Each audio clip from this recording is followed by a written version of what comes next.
Telangana Gaddar film awards ఈరోజు హైదరాబాద్లో ఇంత అంగరంగ వైభవంగా జరుపుకోవడానికి కారణమైన ముఖ్యమంత్రి రేవంత్ రెడ్డి గారికి, అలాగే డిప్యూటీ సీఎం బట్టి విక్రమార్క గారికి, సినిమాటోగ్రఫీ మినిస్టర్ కోమటిరెడ్డి వెంకటరెడ్డి గారికి అందరికీ ధన్యవాదాలు.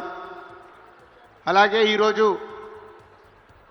ఇక్కడ ఐటెక్స్లో ఈ ఈవెంట్కి వచ్చిన రాజకీయ నాయకులకి, అలాగే చిత్ర పరిశ్రమ నుంచి వచ్చిన మీ అందరికీ, మీడియా వారికి అందరికీ స్వాగతం.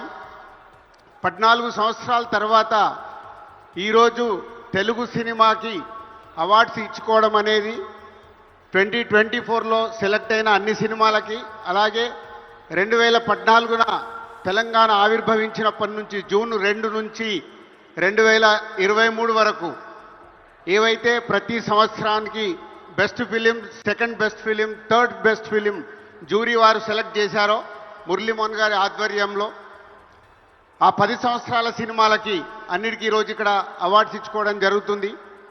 2014 నుంచి 2023 వరకు మురళీమోహన్ గారి చైర్మన్గా ఆధ్వర్యంలో జరిగిన jury members best film select చేయడానికి వాళ్ళు తీసుకున్న అన్ని రకాలుగా అన్ని సినిమాల్ని చూస్తూ సెలెక్ట్ చేస్తూ, సో నేషనల్ అవార్డ్స్ పొందిన సినిమాలు, అలాగే రివ్యూస్ వచ్చిన సినిమాలు, అలాగే కమర్షియల్గా బాగా ఆడిన సినిమాల్ని ప్రతి సంవత్సరానికి 3 సినిమాలుగా సెలెక్ట్ చేశారు.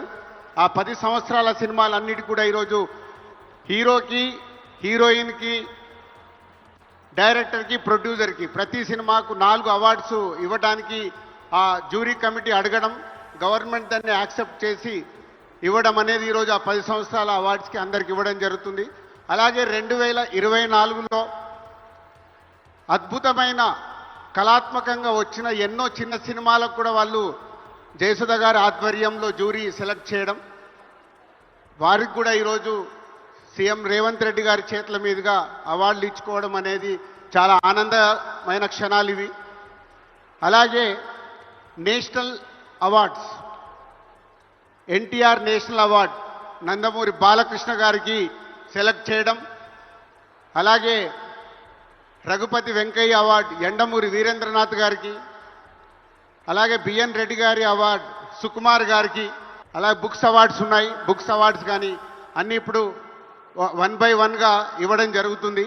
సో అందరూ ఈ కార్యక్రమాన్ని విజయం చేస్తున్నందుకు, దీన్ని టీవీలలో చూస్తున్న తెలుగు ప్రేక్షకులందరికీ ధన్యవాదాలు. Thank you very much.